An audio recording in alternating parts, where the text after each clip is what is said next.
Prospect House Media. And now, prepare yourself for the only weekly podcast you won't want to miss. Welcome to the Ameritocracy Show with Troy Edgar, live from our studios in Los Angeles and Washington, D.C.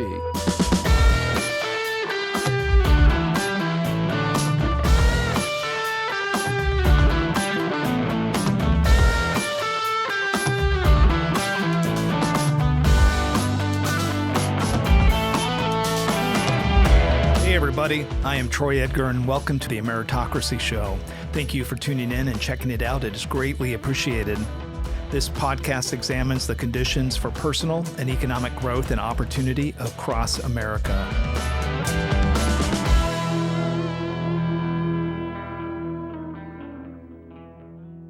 This week, I met with Kirk Cartozian, the CEO of Tequila Mandala.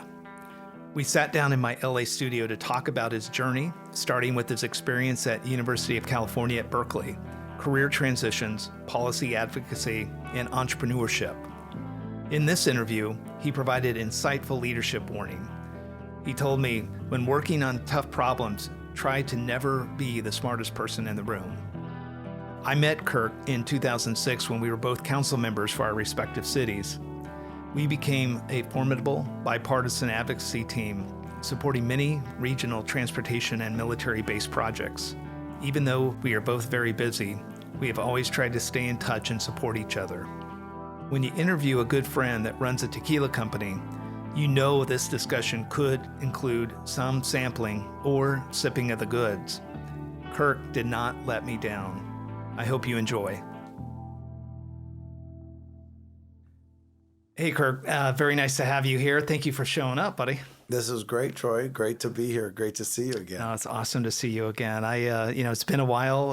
I've spent a lot of time on the East Coast going back and forth. And, you and I have started out back early 2006 and knowing each other through our public service. But it's funny when I'm on the road, I don't mean to sound like a lonely girlfriend, but when you're back there sometimes, a lot of times you go back through the social media to see, hey, what are my friends doing? Right. And, I see Kirk Cartozian in Dodger Stadium sitting there in the field, with a bottle of tequila out there. And I'm thinking, oh, my gosh, my friend is doing unbelievable. So good to see you. And I really appreciate you coming. Yeah, likewise. Not wearing suits every day like I used to. There you go. We used to sit side by side. Now we get to face each other here, right? We'd be side by side as working on projects together and talking to others. Now we're talking to each other. I know it's different. So for the listeners, Kurt and I came in contact together as we were dedicating ourselves to public service for our respective cities in Southern California. And we at that point, what happens in Southern California is really quickly you go through your bona fides of where do you go to school? And then Kirk's first answer was, I went to Berkeley, and then I lost him for a while. And then he's like, no, but I went to USC too. And I'm like, okay, redeeming. And fight on. Yeah, but it's funny is that one of Kirk's favorite sayings out there, because nothing from Berkeley. I actually probably couldn't get in that school, but it would definitely, the thing that was funny is like I'd always ask you, hey, when you go to the USC game, who do you root for? What was always your answer? Because I'll tell you, I know if you don't remember. You remember? I remember my answer because I give it quite often. So it doesn't matter if it's someone from Berkeley, Cal, right, University of California, Berkeley, or USC, and they always ask me because they know I'm a huge sports fan, especially football. Do you go to the games where it's Cal versus USC? And I say, of course. Who do you root for? And I look every single person in the eye, doesn't matter who they are, and I say, Cal. And they say, why? And I give them an answer that everyone thinks and agrees is the best answer. Because Cal needs me more. And a Trojan and a bear will say, you're darn right. Yeah, oh, my gosh. Good choice. Yeah. No, it was good. And then, again, just to kind of set the foundation, I'm going to have Kirk kind of go through a little bit of his background for listeners. But, at that time, 2006, you were coming to the end of your public service in your city in Southern California, Downey. I was just starting out my public service in Los Alamitos. we were kind of two folks getting involved with a lot of different stuff. And actually, you wonder if anybody looks at a map, we're pretty distance between us, but we both started getting involved with regional boards to try and make a difference and to try and use our ability to influence and first of all, help the people that we elected, who elected us to help them, and then really try to just make Southern California a better place. And, one of those areas was the Southern California regional transportation plan that we worked on with Southern California Association of Governments. That was fun, and it's very techie and city insider baseball stuff and county. We learned a lot. We learned a tremendous amount, and then we got together on what was the bullet train, and you could say would have been a little bit of the foundations of the bullet train projects that are going today, but was at the very beginning the Orange Line maglev that was really kind of proposed down a right-of-way that's been in Southern California for over 60, 70 years, and we were really just fighting to kind of use it for its intended purpose.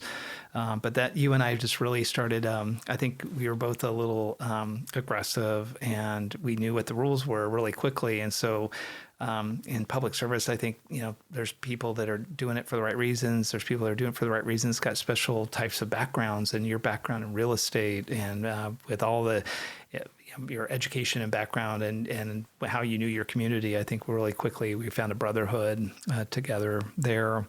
And then I guess just to end off, just to kind of get your take on our meeting is that, you're definitely a USC perspective that we both have is, I know that you're involved with within the Lusk School, for real estate, or you're help out, or even on the board, you can talk a little bit about that. And I'm still involved with USC Marshall School on the business side, especially around veterans. So, and then probably the last big party that you and I got together and just had a great time with our wives was your birthday party at 39th in Downey.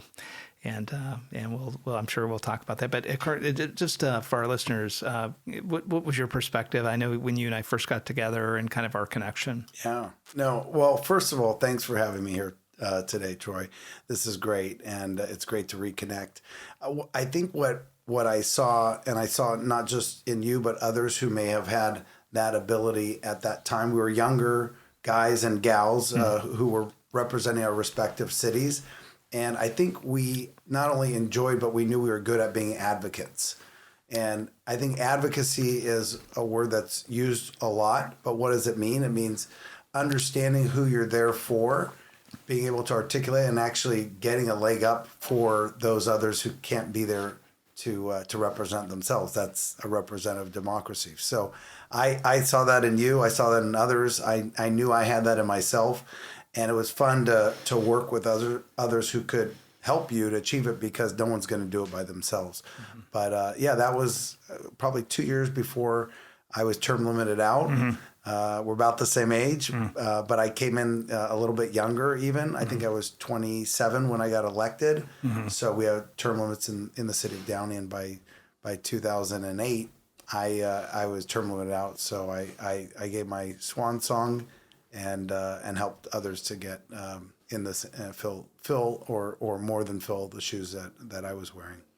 One of the last things I would say, kind of on our background, that really had an impact on me in our relationship and kind of what was possible, is that we were also involved in what was called the Gateway Cities COG. And that was a group that was basically all the cities in this region of Southern California. And I remember that I was the council member, mayor of a city that had a base in it, and the base had a runway. And the president, when it comes to Southern California, regardless of what your party affiliation is, the president would land there, and the runway was really adrift. It really needed help. And the Gateway COG, with your help and your leadership when I came in, because you're a seasoned hand at that time, I'm a neophyte coming in. It's like that group started lobbying Congress. We started getting, basically funds lined up. People, even in my city, they're like, hey, why are you guys in D.C. or why are you in Sacramento? It's like, And then we got the runway repaved. And, I was thinking, man, you really can make a difference doing this. Even though sometimes, you're fighting over where people get their telephone cable placement in their front yard because, you're on the retail level. You got to deal with all sorts of things. But at the highest level, we're actually making, Southern California safer because it's actually a Cal FEMA base and they needed a runway. Yep. You did a great job there. And that's advocacy, right? As a group, we did that. And I think advocates have to you also have to determine where your time is going to be efficiently spent, not only to be successful in achieving that, but what is the opportunity cost of that too. So that was obviously a worthwhile means. So, Kirk, as you, again, for the listeners, I'm going to do an open. We'll talk a little bit. I'll give kind of a high-level view of you. But, would you mind just taking a few minutes to step back and kind of fill in the picture a little bit from, where you kind of grew up and take us up to maybe the point when you're out of college and, you're getting into the first steps of your career? Sure. Wow. That's a few years there. So essentially, I think I always saw myself very lucky, very fortunate to have the parents that I had and the brother that I have that I just had a very, middle of the road upbringing where nothing was really too much below me, and I didn't feel like much was it was above me, but I felt that both were achievable. I could fall very by just growing up where I grew up. I was fortunate, but people very close to me that I went to school with were maybe not as much, and some of those same people had some more fortunes than I did. So I was born in Long Beach, California. And but my family moved to Downey, a very nondescript suburban town. Very Americana, though. Yep. The oldest original McDonald's in the world. Thank you for bringing that up. The oldest Taco Bell, which was moved by Taco Bell corporate down to Irvine. They call it Building 1. We are the home of the Carpenters, Richard and Karen Carpenter, who were world famous, and as well as James Hetfield, the lead singer of Metallica. Don't get me going. I've got to know him through the Downey connection, which is nice. The Robert Ballard, the founder of the Titanic wreckage. But the point is that I grew up seeing a lot with a window that didn't make me feel that I was above or below anything. So that, I think, gave me a lot of confidence. I worked hard in school. My parents were always trusting that I was going to get the best grades. I didn't have to have them look over me. I was always pretty motivated. And at that time, I decided I thought I wanted to be a doctor because it sounded great. Who does? I mean, that's the best title to have, right? Is doctor. So I got into Berkeley and I went there. And after 2 years, I'm literally battling with my classmates in all the science classes. I realize I'm not up to snuff, right? They're outperforming me. They're either more motivated, they're more intelligent, or what have you. But I had to make a decision at that point. And it was, I think, midway through my junior year, I called my parents and I said, guys, your son is not going to be a doctor. And they said, yeah, we know Craig won't be a doctor. But I'm like, no, not my brother. I won't be. I've decided to not, I'm cutting bait. I'm not going to keep going down a path that I already know makes more sense for others than it makes sense for me. And they were actually pretty understanding once I articulate. I think humans get that, whether they're family members, friends, or just complete strangers. Right. If you genuinely one-on-one share how you feel, there's a human essence that people get. And I knew my parents needed to hear that at that time. So I ended up graduating with a bachelor's in sociology. And it's not the most useful of degrees, but it showed, I think, an earnest interest in people for me. I was always interested in other cultures, in demographics. There's kind of a numbers game there too. You're understanding, people, immigration, culture, their backgrounds, where those enclaves are here in America, the greatest world on earth, country on earth, which is why everyone wants to come here and should want to come here. So that took me into basically, as I was graduating, I had no clue. I still have no clue today as I'm talking to you, Troy. Listen, this is a modest man right here. Yeah, wait till we get to the part where what he is doing, but go ahead. But lastly, it was, okay, what can you do with a bachelor's degree in sociology from Berkeley? And it led me back to teaching at my old high school, at Downey High School, because we had a sociology coursework, and I taught in the social studies program in teaching U.S. history, world history, and sociology, and my career kind of went from there. But that was really the basis of it, was having an interest in people. So interesting. I mean, let me just ask a qualifying question, because the part of the meritocracy thing that we're looking at is like, in your family, did your mom and dad have degrees? Yeah, my mom was a teacher. She taught middle school level, and then she went on, matriculated to getting a master's degree of fine arts from Cal State Long Beach, and ended up being an instructor at Cal State Long Beach for 26 years. She's retired now.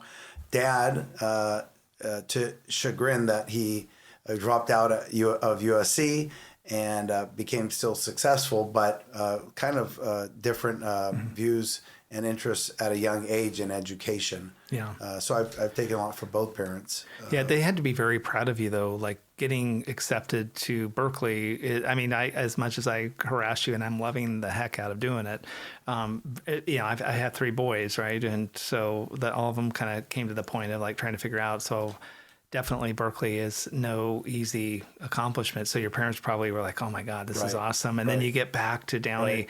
You've got all this head of steam. You've been able to get some exposure to some of the smartest people out there. What motivated you to get to the next level of how long were you teaching, and then when did you start to make that next move? Yeah, well, even though the Berkeley element wasn't necessarily what I was used to, coming from a suburban town in Southern California, I loved being around so many people, different cultures, intellects. I always try to put myself in a room of people smarter than me. If I'm the smartest person in the room, it's not the room I want to be in, that's for sure, because I'm not going to learn much. Right.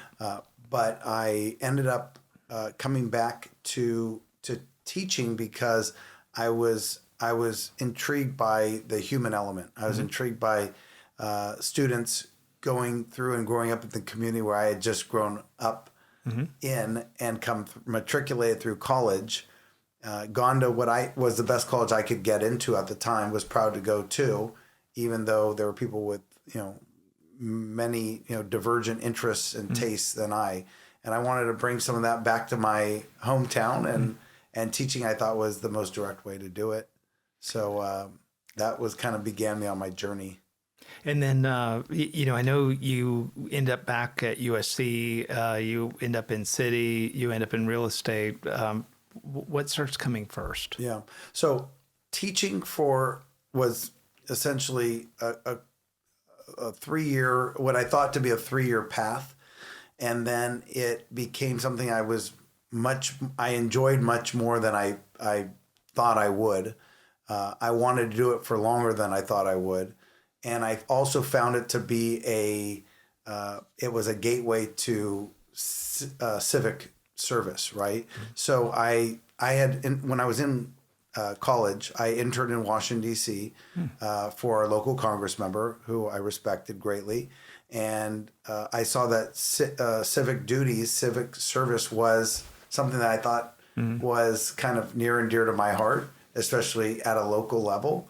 And I said, I don't think this running for city council is that difficult. I kind of saw some others, and I didn't think necessarily was that too much of a reach. So I put together a campaign while I was still teaching, because as you know, no elected official from suburb cities in California is a full-time one. Right. So we have other jobs. So I ran for city council.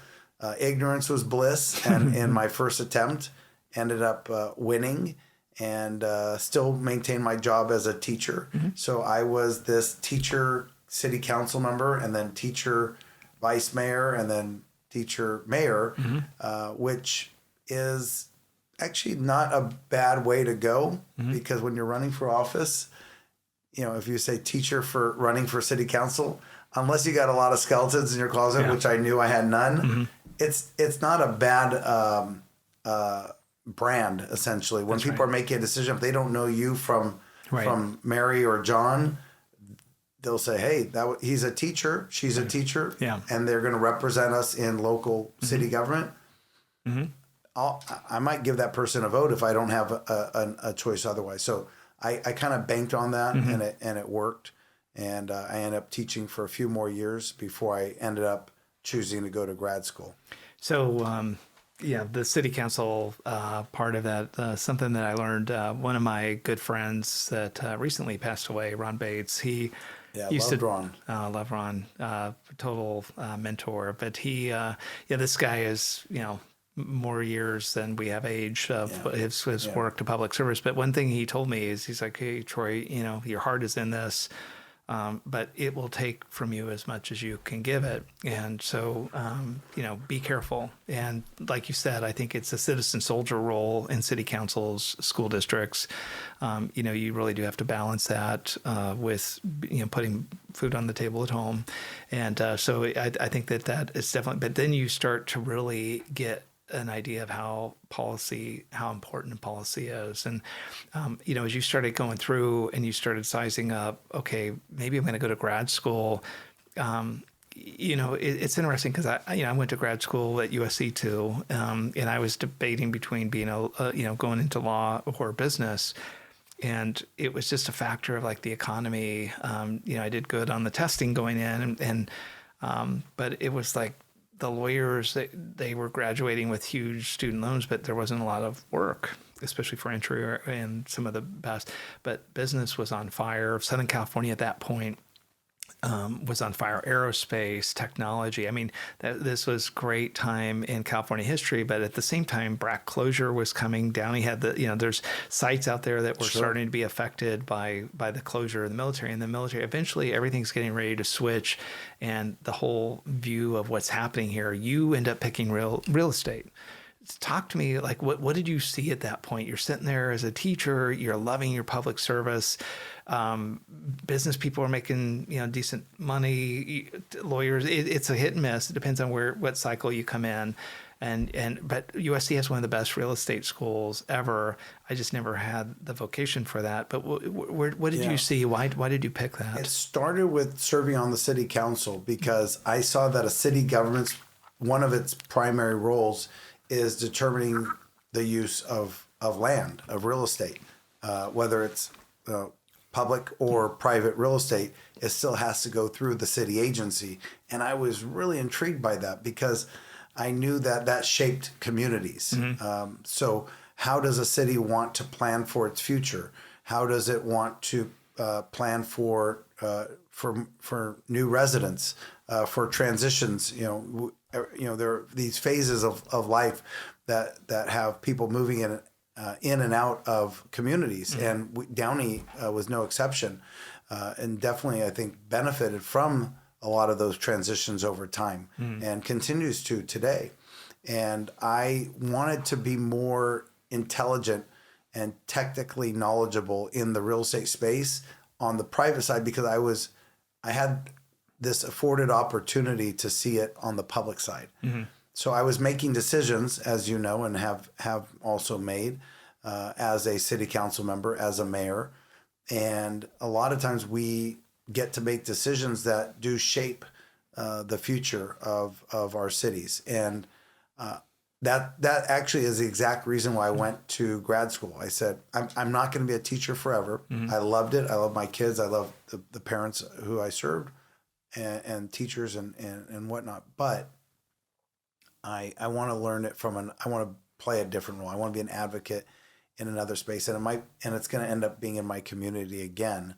But I didn't go straight into the real estate program. I got into the MBA program because I was also a good test taker and had good grades, but I didn't have the real estate experience. So the woman who was kind of a mentor to me taught me to go to business school first, apply into the Masters of Real Estate Development program while fully matriculated in business, and I could combine the two. So I ended up doing that, and I was able to graduate with the 2 degrees. So, Kurt, let me ask you a question. So, part of the focus of our show, obviously, is meritocracy, and meritocracy has a lot to do with credentialing.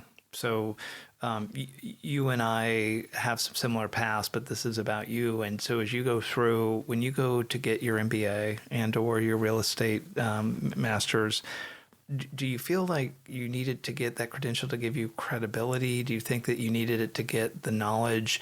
And then, because I don't know about development, you're going to school me here, but it seems like when you get out of the real estate and commercial or private and you get into commercial real estate, a lot of it is going and talking with banks and trying to leverage as much as you can. And they look at you and say, you're Kirk Cartozian. What can you bring to the table? And it's like, look, I got this pedigree.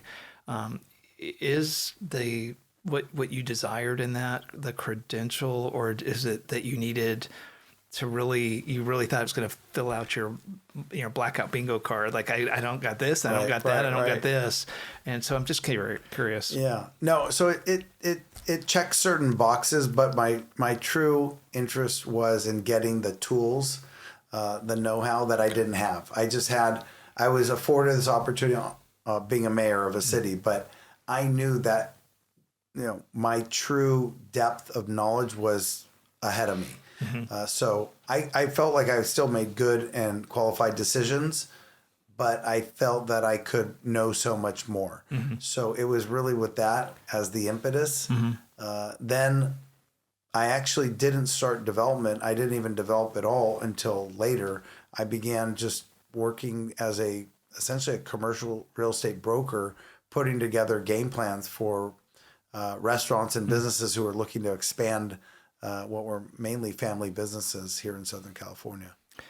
To insert a little bit kind of further with you and I is that something that I realized, and when I first met you, I remember you saying, hey, Troy, why don't you come up to my city? The similarity with Kurt and I is I was born in Long Beach too, and have a path out there. But, Downey, a lot of my family was from Long Beach, downtown there, in North Long Beach, Downey, Paramount, etc. And back in the heyday, like when it was like really unbelievable. And then over time, the communities drifted, and so where I left off with my family in Downey and Paramount was that it was having some problems. And so you're like, no, Troy, look, I've done something pretty, not you by yourself, but your influence, you working with your council, you working with outside folks had done something, and I want you to come to an art show. I don't know if you remember that, Kurt. And so I go to this art show, and we're drinking wine and having a great time. And it's definitely not a normal city council thing. It's a rubber chicken and a bunch of handshaking, and but it was very kind of a mix between industry people that really cared about your community that you had pulled together, mm-hmm. city people that really cared and were there. But I remember you handed me 2 cards at that meeting. You're like, hey, Troy, I'm like, I've got your city card. And you handed me the Cartozian and Associates. And then I started realizing you were talking about different things that were coming. And for the listeners and for anybody that's in Southern California, you started to get involved not only with consulting this is, again, my perspective, but you started helping it's a pretty good, restaurants and high profile places. And I'm just going to throw a favorite out there, Porto, and so at that point, I'm starting to see like this, you're getting ready to get off the council at this point, and, you're starting to get into this. Take us to the next level. Take us to Gaucho Grill. Take us to some of your new endeavors and really quickly kind of get us up to today. Right. Well, I see life as opportunities crossing you and deciding, what opportunity cost that is mm-hmm. to you in taking it. So yes, I was coming to the end of the road with city council, and I did happen to meet Raul Porto, who's the president CEO of Porto's Bakery, mm-hmm. which is super well known here in Southern California, but I believe is also the most successful private bakery in the United States. And I happened to be there with the mayor of Glendale at the time, and he introduced me. And yes, I was now fresh out of the business and real estate schools, and he introduced me, Kirk, meet Raul Porto. And I was so excited to meet this gentleman. And I said, what would it take to bring Porto's Bakery to Downey, California? And he kind of lit up. First, he wasn't accosted, but he kind of took a little step back. But he kind of was intrigued because he said, believe it or not, we've thought of coming to Downey. We're a Cuban family, and there's a rather large Cuban population in Downey. So we would actually consider it. So I think it was the week right after that, I was touring him and looking at rather large properties for a 20,000 square foot bakery in what became the current bakery in downtown Downey. So that was really and we talked about this offline a little bit, as I love people. And once I meet a personality and someone who's doing something great, both he and his two sisters together, I want to be a part of it. And it's not about the economics. I figured that'll come. And I really just I always love food and beverage, Troy. I don't know if you know that about me. I like to eat and drink a little bit. Yeah, that's the Assyrian in you. Yeah, exactly. So I basically go step by step there, and I'm like, you know what? I'm going to just represent restaurants, and I will find them, if they want to expand, I'll find them better locations to go to in Southern California, expand their brands, and let them be more successful, but because it's already what they're doing. They just need to get to more audiences. So did that. Fast forward a few years, actually 6 years, I met Adrian Amosa from Gaucho Grill Argentine Steakhouse, and we shared a vision and love of Argentine cuisine together. We envisioned the next phase of Gaucho Grill, a modern version of the Argentine Steakhouse, with all the fervor and flavors that an American steakhouse has, but then with Latin flavor. So we did that, and one thing led to another, and I don't know. I think I just went down these wormholes, Troy, and I love the people I was working with, and it ended up being to my fortune. Yeah, no, great story. And then, obviously, we're enjoying a little bit of tequila through this discussion, but, let's get to the tequila. Should I raise a glass? Yeah, let's say have cheers a little to you, sip. my A little friend. sip. Yeah, there you go.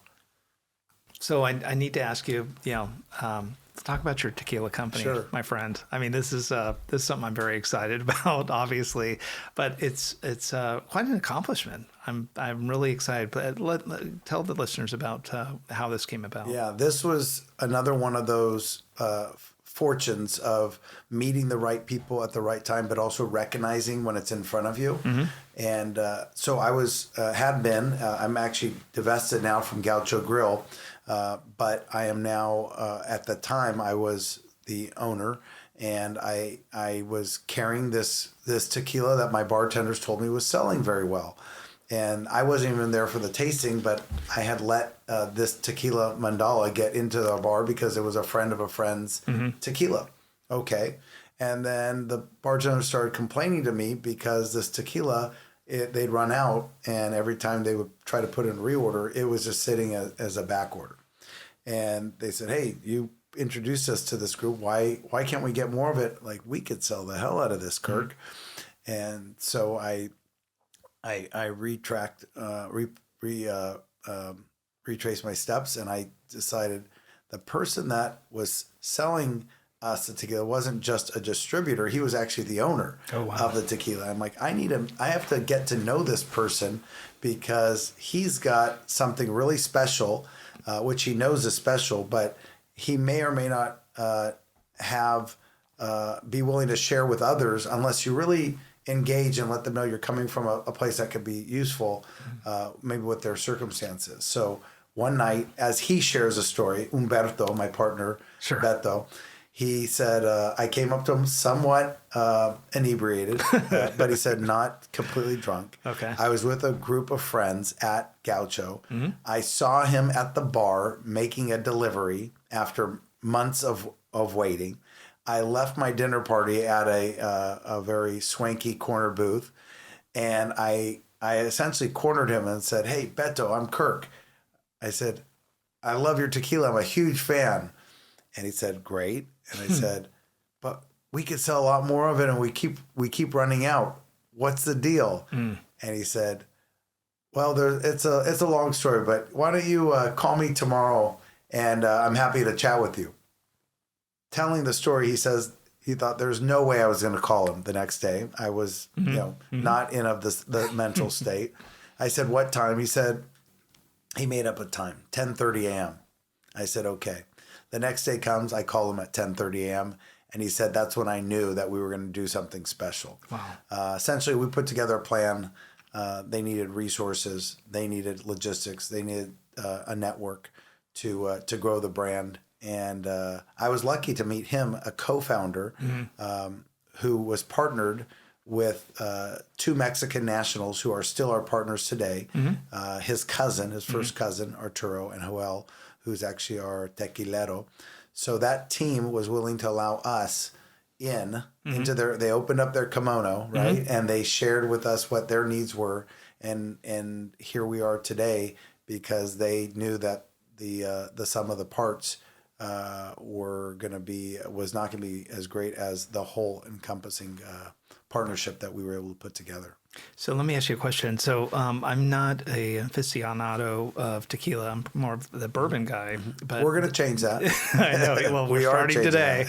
That, yeah. When you came today for the interview, and you brought over the bottle, and obviously we're going through that. But the one thing that I think, I'm into branding. I've had a bunch of companies. I'm in a big Fortune 500 company now, and branding is everything. And so when I start to see, talk for the listeners, because some of them, I'll put the pictures up when we actually get ready to put this episode out, so everybody will see it. But people might be doing their 5 or 10K, like I would be doing, listening to this. To describe like the decanter of the bottle is a little bit of its uniqueness too. The people that I talk to is like, oh, that's the beautiful bottle, right. Ceramics. So talk a little bit about the packaging and just so people can get a vision of like what we're talking about and how they could see it when they walk into a place to see. Because you guys are starting to move, nationwide, and it's very exciting. Yeah, no, it's great. So we're attractive to the eye because we're handmade, hand painted, 1 liter ceramic bottles. Most spirits are bottled in 750 milliliters. But that essentially is, our co-founders, Beto, Joel, and Arturo, decided they wanted something artisanal.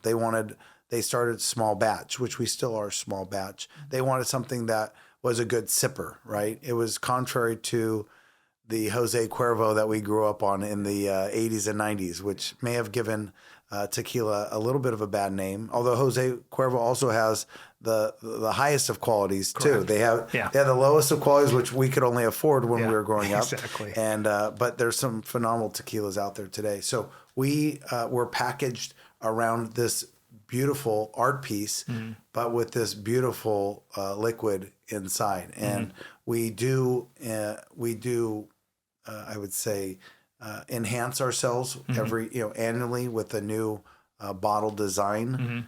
We have an entire line. We're known for our extra añejo, which is essentially up to a 7-year aged sipper. It's a little bit sweeter, very smooth. We start with a blanco, which is double distilled, an 8-month sherry cask reposado, and a 2-year sherry cask añejo. But we started very modestly, and I think we did $67,000 in sales our first year. And today we're hundreds of times over as a multiple of that. And it's really testament to a phenomenal product for sure, and reinforcing that mandala. The mandala is that symbol that we are, is the perfect, essentially it has Eastern and Western derivations, a perfect balance of mind, body, and spirit. And we actually believe that. And that's not only what our co-founders believe, but it's what all partners today believe as well. Yeah, very smooth, very, it's like you said, maybe because I'm not an aficionado, the Jose Cuervo, even for me, is standard margarita fare. Right. So you have a sipping margarita or tequila like this, it's like, wow. Right. You actually can enjoy it like you can bourbon. And we're gonna do the full flight with me after this show. Yeah, let me put a reservation with my wife on that one. Exactly.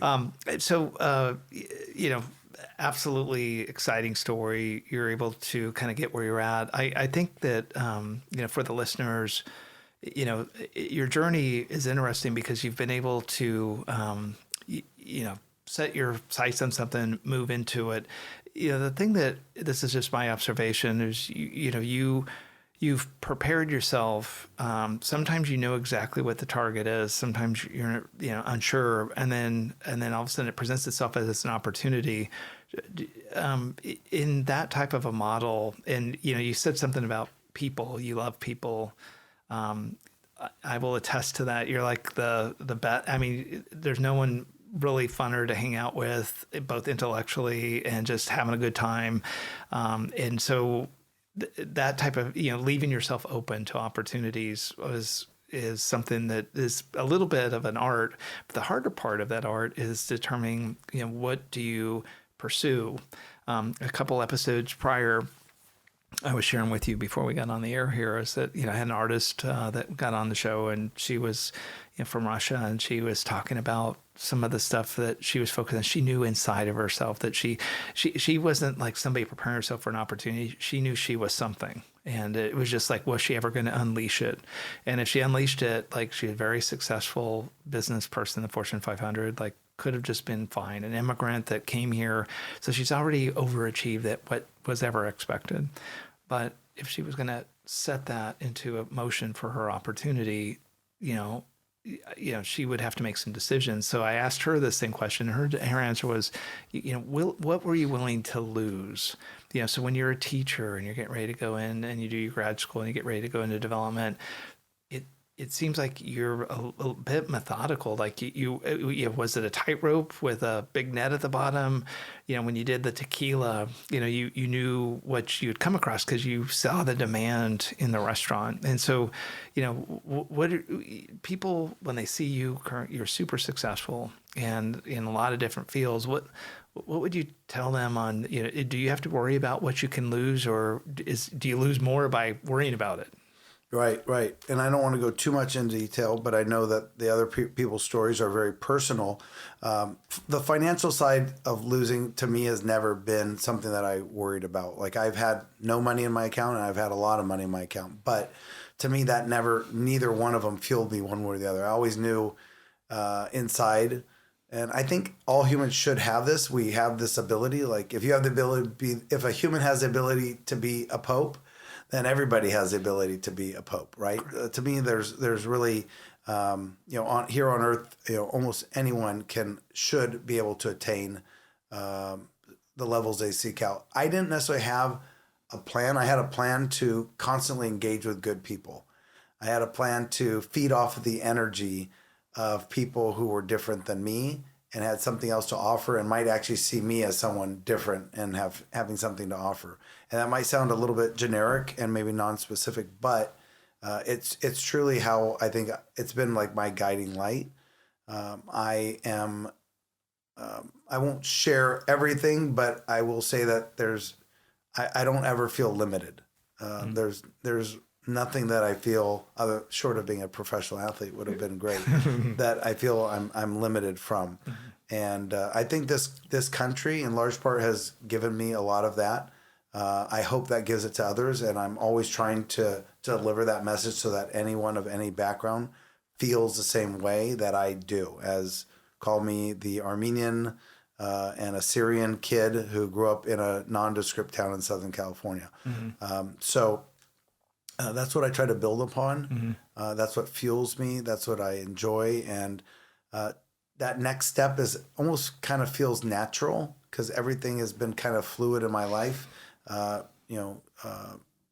Matriculating from one to the other, but I'd also be willing to, especially if it was financial, like there's nothing of a loss. Like I can live, as long as I'm living and my wife and daughter are living and comfortable.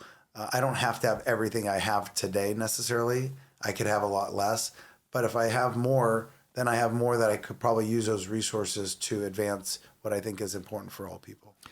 Kirk, do you have any mentors? Do you have anybody that you call on to kind of help you through those opportunities or tough times? Yeah, I lost one of them a couple years ago. He was phenomenal. His name is Meredith Perkins. I think you may have met him years ago. He was on the city council with me, and it's funny. Both he Keith McCarthy and Bob Winningham were three of my mentors. All three of them endorsed the candidate against me when I was running. Nothing builds a stronger person and than I that. said, you know what, I need to befriend these people and show them I'm not just some young punk. But we lost Bob, some years back, and Meredith and I have always been super close friends. He was about 84 when he passed away, but we were best of friends. And he taught me, number one is to be the most tireless advocate for, at that time it was the Downey, the Downey community. But for whatever you're advocating for, be tireless in it. Because if you know you have it and you know you're the only one in that position at that time, then there's no one else there. And he outworked me, but I learned from that. And I miss him greatly, and losing him was huge. But sometimes when you lose your mentors, you actually appreciate them even more. So I think about him pretty daily. My parents are huge mentors to me to this day. I'm tough on them; they're not very tough on me. But I think they know that they've helped to shape me to who I am today. And again, back to the name of your program, my parents are huge. Very appreciative, I say, as our ancestors are immigrants to America and are very proud Americans. In no way are we perfect, but they taught me how to appreciate mankind, womankind, everyone having a right here in this country to be. To achieve whatever that is to you that is to achieve. So I appreciate that. And did your mom and dad both come from Armenia? They were born here, but my grandparents' families came from the homeland. It was at the time the old Ottoman Empire in the late 1890s. Wow. But we're very lucky, and a lot of Armenians are spread all over the globe. For reasons of historical reasons, but we were lucky to be here in the United States, and we like being a small part of what this country is about. Yeah, no, that's awesome. That's awesome. Kurt, as we kind of get ready to kind of close out, any other projects, anything you've got going that you'd want to talk about with the listeners? Anything that, you sit back, where do you go from tequila other than bourbon? I don't know, but... We've hit a lot of topics today. Yeah. We're going to have to cut a lot of my extraneous information out of here. But so Tequila Mandala is my focus, and I think it's going to continue for a while. We might add a mezcal in. If you've ever had a mezcal, it's a little smokier, but it's from the same family. Actually, tequila is considered a form of mezcal, for anyone who didn't know that. And but Tequila Mandala is going to be, the project is it's going to be a global brand. So we're mainly here in the southwestern United States and populating into other states, but we'll soon be national and global, and that it's not just the intent, but I believe it to be the reality. Good deal. Well, Kirk, this has been a great opportunity to get back together, to talk, to have some tequila. And I just really appreciate you coming out here today and being on the show. Thank you very much. Yeah, I appreciate you, Troy. It's great to see you. And I've always been an admirer of all you're about, and you're just so gracious. You're just a genuine guy, and I appreciate that. Yeah, no, thank you, Kurt. Well, I think we're going to break out of here, and we're going to get our producer to get us some more tequila. One more sip. There you go. Thank you, everybody, and we really appreciate it. Take care. Thank you.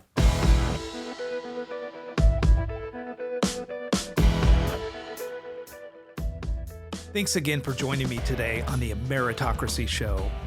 Be sure to follow me on social media and our website at troyedgar.com, where you can get more information and sign up for my weekly email. I hope you have a great week.